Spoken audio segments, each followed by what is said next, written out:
amigos y amigas, bienvenidos a esta sección sobre el idioma que la hacemos con mucho cariño aquí en Teleclub, precisamente para que ustedes tengan una mejor comunicación.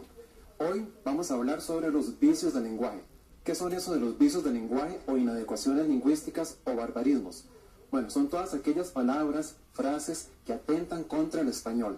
¿Y qué es lo que hacen? Bueno, desgraciadamente lo que producen es que no se comprenda la comunicación, que no se comprenda lo que nosotros decimos de manera escrita o de manera oral. Eso hace entonces la comunicación ineficaz. Hay varias maneras de llegar aquí a los vicios del lenguaje. Lo importante es reconocerlos y, por supuesto, lo más importante es no cometerlos. ¿Cuándo llegamos a un vicio del lenguaje? Bueno, cuando pronunciamos mal. Es muy común, por ejemplo, que las personas digan peor en lugar de peor, o que digan pasear en lugar de pasear. Generalmente las personas cambian la E por la I.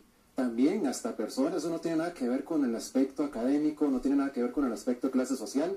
Hay especialistas, hay médicos, por ejemplo, yo he escuchado que dicen cerebro en lugar de cerebro. Y no es porque no conozcan las palabras. ¿Por qué pasa esto? Bueno, precisamente porque nosotros, por lo menos los costarricenses, tenemos esa tendencia de que hablamos muy rápido. Entonces, cuando hablamos muy rápido, no articulamos bien las palabras. Por eso es fundamental, en un contexto formal, en una comunicación formal, articular muy bien lo que se va a decir.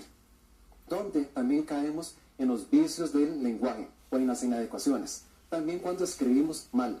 Por ejemplo, que ustedes escriban la palabra prohibido con V cuando sabemos que es con B. Hay otra también, uno de los grandes errores que se ha visto muchísimo, por lo menos cuando yo reviso tesis o ensayos, es que las personas, por ejemplo, en las estructuras, ha vivido, ha comido, ha sentido, ha estudiado, que es el pretérito perfecto, que es el verbo haber más participio. En esta estructura generalmente lo escriben sin H. Si nosotros decimos la persona ha caminado, esa estructura tiene que ir con H porque se refiere al verbo haber. Si yo no le pongo la H, entonces estaría convirtiendo en una preposición y por supuesto no tiene ningún sentido en esta oración. También cometemos errores de escritura, por ejemplo, cuando no se le pone una tilde. Recuerden que la tilde es básica. Se me consultó un día de estos que si las mayúsculas se tildaban. Por supuesto que se tienen que tildar, porque si no las tildamos, entonces cambian la entonación. No es lo mismo, por ejemplo, decir mendigo, que es sinónimo de vagabundo o de indigente, que decir mendigo, que al final es una mala palabra, o por lo menos una palabra grotesca que se utiliza mucho en México. También cometemos barbarismos de pronunciación o de escritura cuando utilizamos ciertas palabras que por el uso existen la palabra correcta y la incorrecta. Lo que pasa es que por utilizarse tanto se llega nada más a utilizar la palabra mal. Y las personas piensan que está bien escrita. Vamos a ver algunos ejemplos de esto para que nos quede bien claro en la pantalla. Por ejemplo, no se dice garúa. Lo correcto es garúa.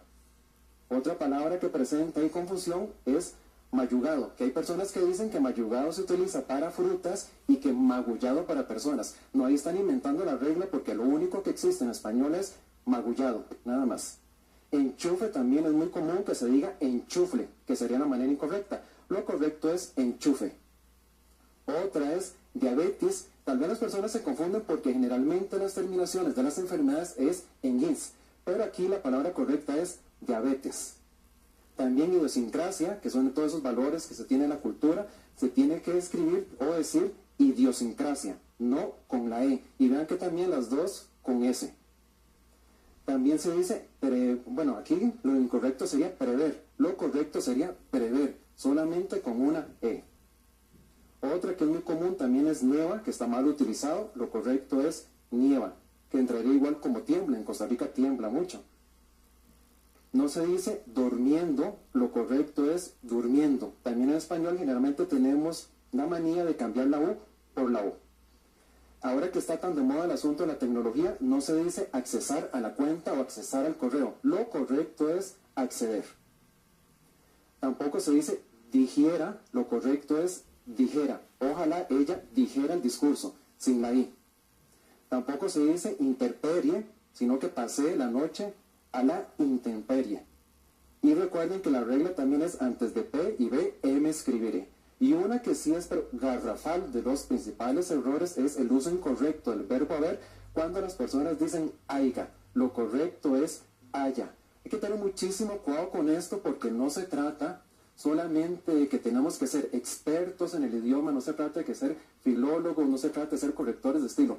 Todos tenemos la obligación de utilizar bien en el español. Y especialmente esta sección que va dirigida a las personas que tal vez quieren ya comenzar a escribir un libro, o tal vez ya algunos que lo están haciendo. Aprovecho de una vez porque darle las gracias a personas que me han llamado, que me han escrito diciendo que ya están implementando todos estos consejos que hemos dado aquí en Teleclub, que bueno, esa es la idea. Entonces, precisamente, si ustedes quieren perfeccionar el idioma, vamos a ver dos consejitos relacionados con el gerundio. ¿Qué es el gerundio? El gerundio es aquella expresión verbal, impersonal del verbo, que son las terminaciones comiendo, viviendo, que se utilizan muchísimo, lo he visto en los medios de comunicación impresos. El problema es que se abusa del gerundio o no se sabe utilizar. Entonces, aquí dos reglas en relación con el gerundio. El gerundio nunca indica acción posterior en relación con el verbo principal.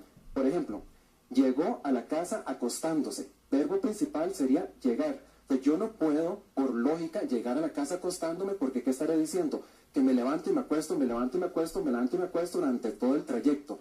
O aquí tal vez lo que se puede decir es que llegó a la casa, abrió la puerta y la cama está pegada a la puerta y se hizo tirado, que tampoco tiene lógica. Entonces, si el gerundio se utiliza con acción posterior, está mal. ¿Qué sería lo correcto? Llegó a la casa y después se acostó. Ahí sí.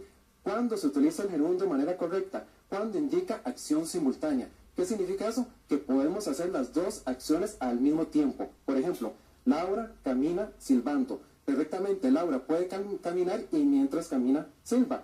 O Jorge lava el carro cantando. Son dos acciones que perfectamente se pueden hacer al mismo tiempo sin ningún problema.